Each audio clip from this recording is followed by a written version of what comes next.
Hi guys, my name is Nonima Tegela. Welcome to my YouTube channel. At this point, we can all agree that Mnube's defense case has brought controversy, has brought drama, has brought like a different a perspective inside the courtroom. There's a lot of things that are going on.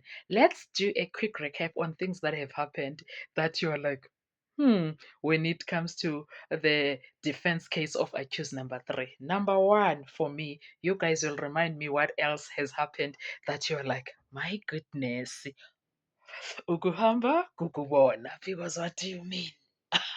Number one for me, okay, before we do that, guys, please make sure, do not forget to like, to share, to comment, and most importantly, please make sure you're subscribed on the channel. Please make sure you are watching the videos up until the end and you are watching the ads that are coming through. When you are doing that, you'll be supporting this channel financially and in numbers. Thank you so much. I appreciate you. Sorry about that.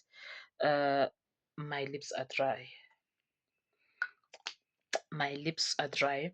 So, guys, the first thing that has happened when Mncube took the stand, okay, I think this is week two. Okay, let's say this is supposed to be week two because he started last week, ne? Yes, last week, Monday. And what we've seen is that he is not a shy man. Do you remember when we used to see him writing notes? Well, the first thing that you must actually notice and also accept is that those notes were not just being written by him, he was indeed studying those notes. He was taking notes of what was being said and what was happening inside the courtroom. He was very much focused. So when he was busy there, it was something very serious because Mugai, the way he speaks, it's like you just went to downloads and then grrr, the whole record comes back. That is how he is behaving in that courtroom. Okay. Secondly, besides him being a downloader of the record from the top of his head, because I don't think he has them notes where he's sitting right now, but the way he's going on, you could swear that he's downloading. Second thing that you also notice is that at first, day one, he was a bit down. I suppose everybody's day one is that way because they're like, okay, that nervousness of being in the witness box, it matters. So I guess even Nabom Gulugudu, they who are used to go to court, they actually know they actually do get nervous. Let me put it that way. So because on day one he was not bold, but day two it kept getting, he got better. Day three to up to today, oh my god, he is, one thing about him, he is calm, cool, collected, but bold. Not the bold that is filled with arrogance, not the confidence that is embroidered with arrogance. No, no, no. He is a very cool, calm, collected chap, but very confident. He knows his story. He knows what he is talking about. He is telling the story as interesting as it could be. And the way he is, so the way he downloads from his memory the things that he has heard being said in that court, the people that he has actually come for very hard, it's Brigadier Gininda, whom he doesn't respect. Why am I saying he doesn't respect? It's because he doesn't call him Brigadier Gininda. He calls him Gininda straight up.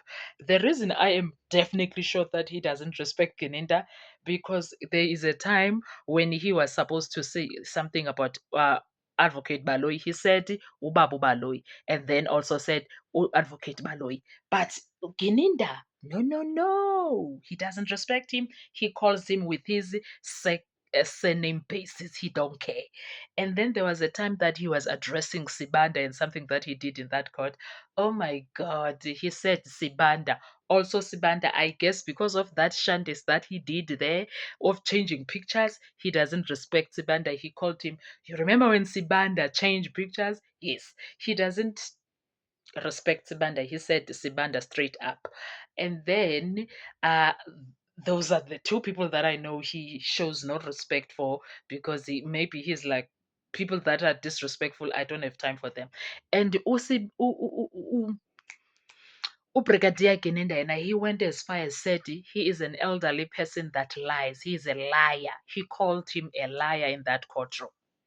He called him a manufacturer of the case. He said Brigadier Genenda um, is manufacturing and the Trump these Trump up cards or Trump up charges against him were manufactured by Geninda himself.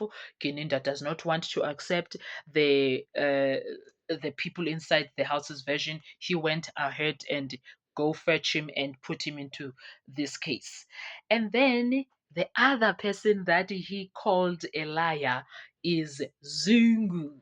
Oh, he has zero respect for Zungu. He even questioned, is he even a police officer the way he lies?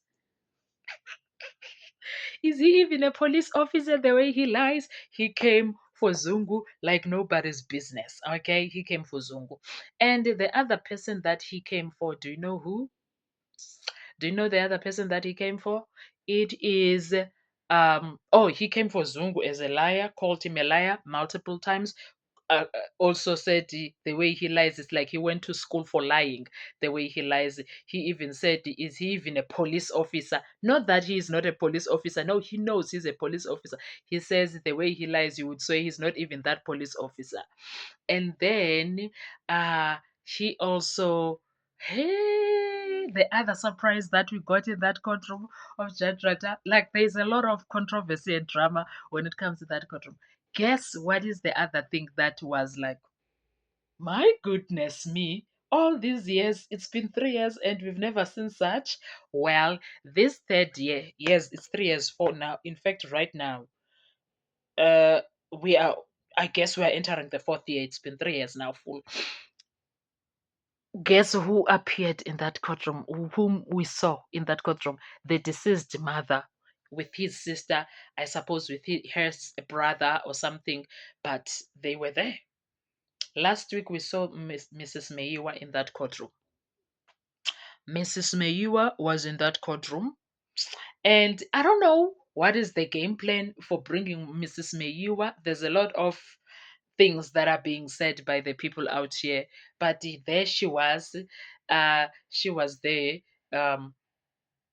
Coming to watch the men. But for me, I was happy that she was there because when Mnisi decided to take Umnube through the description that was given by the people inside the house, oh Sana, that description came in very handy, Sana, because Ugai, when he was explaining that I am very colorful, I am very light in complexion, and the descriptions of the people that were inside the house, Mama Gazandi, Tumelo, the people that were with Senzo, her son, were there saying it was a dark-skinned man, so he can't be the gunman, Umnube. So Mrs. Meiwa was sitting there listening to that. I'm sure her and her sister and the brothers or the brother, they were like, no, they got the wrong people. That is what they left their courtroom thinking at this point, because when they were listening to the descriptions and the issue of the firearm, it did not make sense. It did not make sense for people that were listening. How much more of them then? I was so happy. I was so happy that they decided to bring them now. I don't know about you. I want to hear from you. What is it that you felt like ever since Mnube took the witness box, things have been spiraling in that courtroom? What is that one thing that you feel like? Oh, the other surprise is Judge Rata himself for me is that he's been very focused. He's not destructive. No, he is listening. He's taking notes also. Yes, very focused guy. When I want to hear from you, comment section. Let's have a beautiful, respectful conversation there. Tell me, what is that one thing that you feel like ever since Mnube took the witness box, you are like, Sana, you brought your A game here, and because of ABCD. So let's have that peaceful conversation there. And if you like this kind of content, please make sure you don't forget to like, to share, to comment, and most importantly, please make sure you are subscribed on this channel, and I'll see you on our next video. Bye bye.